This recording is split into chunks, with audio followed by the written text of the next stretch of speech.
السلام عليكم حبايبي، شلونكم؟ شخباركم؟ اليوم جبت لكم وصفة جديدة من مطبخ الشيرشة، واليوم وصفتي هي الدولمة العراقية.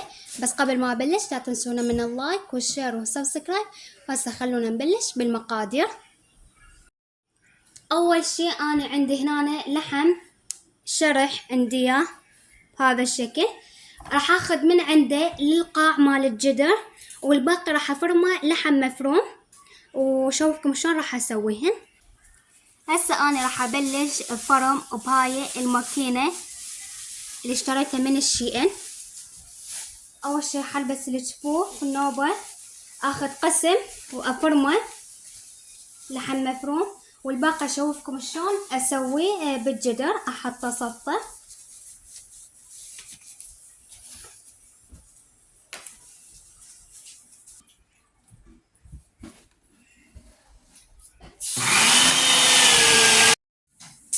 هسه راح ابلش افرمها.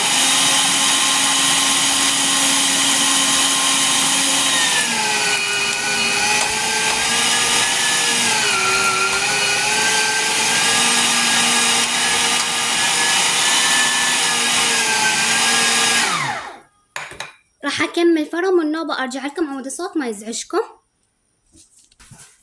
وبعد ما خلصت فرم اللحم وصار عندي بهذا الشكل، والبصل بعد ما سويته بهذا الشكل الاوراق مالاته، وهذا السلق بعد ما سويته نقعته بمي حار شويه عمود يصير عندي شويه طري، عمود من الفه يكون يعني اللفه مالته سهله وصغيره تكون حلوه ناعمه وما يتكسر بداية السلك. هسه من الفه اشوفكم شلون. هسه خلونا نبلش بالحشوه مالاته، واقول لكم شنو الحشوه مالته انا اللي استخدمها للدولمه. وهاي عندي اني الكوسه بعد ما سويتها هيجي، يعني وخرت بطنها بهذا الشكل صارت عندي طريه، والفلفل نفس الشي. هسه خليني ابلش بالحشوه اشوفكم شنو. للحشوه احتاج عندي هنا اني كرفس وبصل وتمن، وعندي هذا اللحم هذا الشكل. طبعا انا هاي الحشوه اللي استخدم لها، اكو ناس تستخدم تحط لها، اكو ناس تحط لها طماطة، اكو ناس تحط لها بوتيتا، بس احنا نحب هاي تكون النكهة مالتهن طيبة، ما نحب يعني نحط بها اشكال والوان حسب الرغبة يعني. اول شي انا راح اسوي، اذا ما عندكم هذا الخلاط اللي يفرم لكم الخضروات عادي يفرموهن على ايدكم، بس يكون الفرم ناعم. بس انا اللي المتوفر عندي راح افرمهن. راح افرم بس المعدنوس والبصل ونوما ارجع لكم.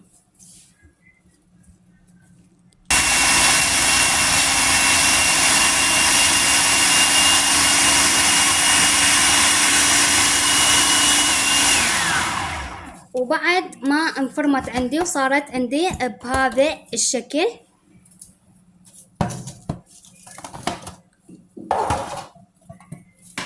هذا الشكل بعد ما انفرمت.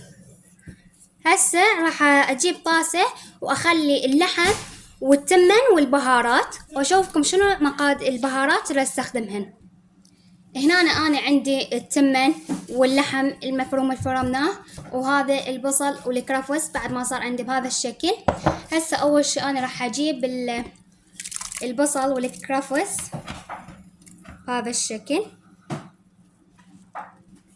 طبعا أنا قاعدة أصور بالستاند اللي اشتريته، فكتبوا لي بالتعليقات إذا التصوير زين يعني.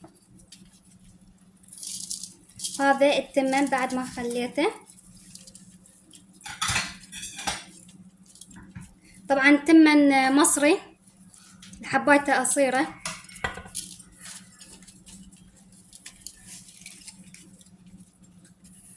هذا الشكل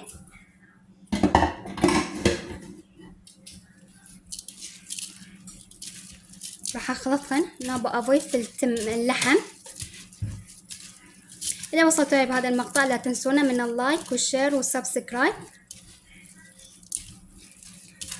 عمود اصور لكم اكلات، وبعد هذا الفيديو راح ينزل لكم فيديو ثاني حلا، ترقبوا.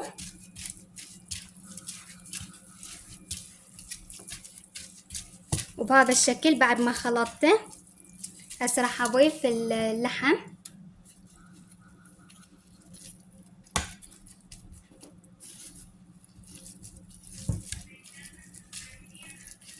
نبى اضيف البهارات والمعجون.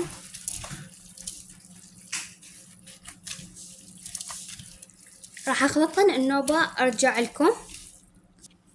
عندي للبهارات اني ملح ولامندوز وفلفل اسود وبهارات الدولمة وكاري وبابريكا. راح اخليهن على الحشوة.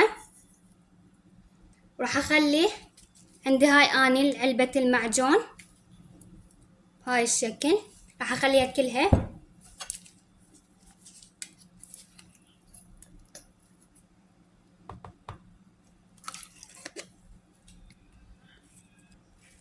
خليت المعجون، خليت البهارات. عندي هنا اني دبس رمان. راح اخلي شوية اما بس تعطيني شوية حموضة مو هواية، على قد القبق مالته، يعني تقريبا تطلع خاشوقة مال اكل بهذا الشكل.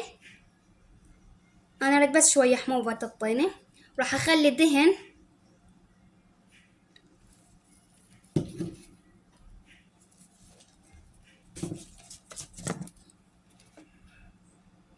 عندي الدهن اني نباتي.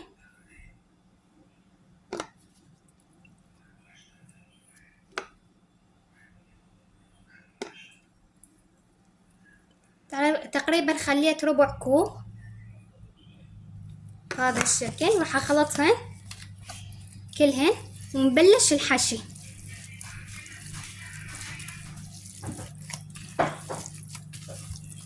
بس على كيفكم، عود التمن ما يتكسر وياكم لان هو اوريدي حبايته قصيرة.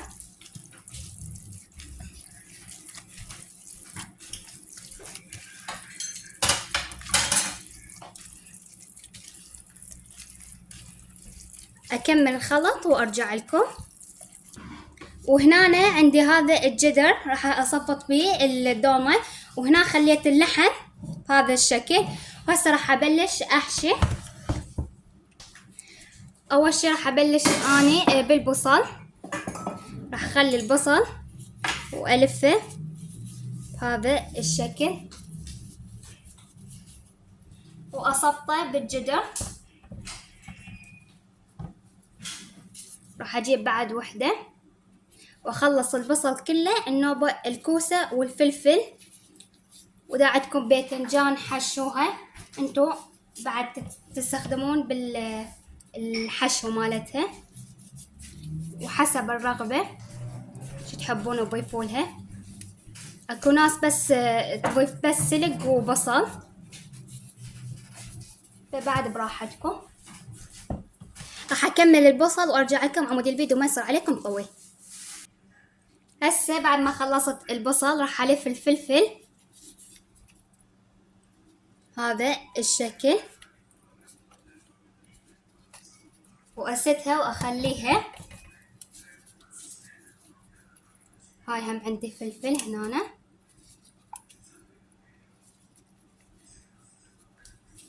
هاي الشكل.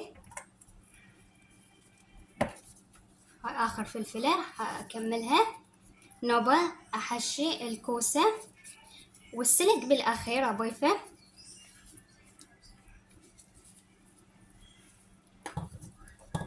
هسه عندي هاي الكوسة اني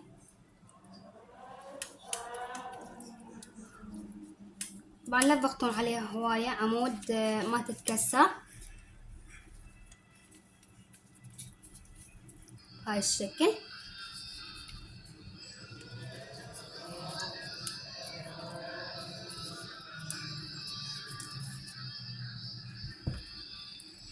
راح اكمل السلق. النوبة ارجع الكوسة. هسه راح الف السلق. راح اخذ شوية من الحشو والفه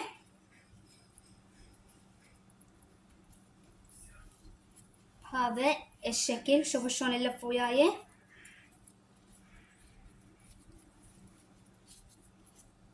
هذا الشكل تسوونه. راح اكمل كل الكمية. النوبة ارجع لكم. وهاي الدولمة بعد ما خلصت اللف مالتها وكملتها هسه حخليها على النار وما تستوي ارجع لكم. وهاي الدولمة بعد ما استوت وطفيتها من النار هسه راح اقلبها واشوفكم شكلها. وهاي بعد ما قلبتها صارت عندي بهذا الشكل، هسه اشوفكم شكلها من الداخل. شوفوا هذا الفلفل بعد ما هيجي صارت عندي، وهذا البصل بعد ما صار، والسلق شوفوا شكله. وهاي شكلها. ونهاية هذا الفيديو لا تنسونا من اللايك والشير والسبسكرايب، وترقبوا هذا الفيديو بعده راح ينزل لكم فيديو حلا ان شاء الله. وهسه حبايبي راح اقول لكم باي باي.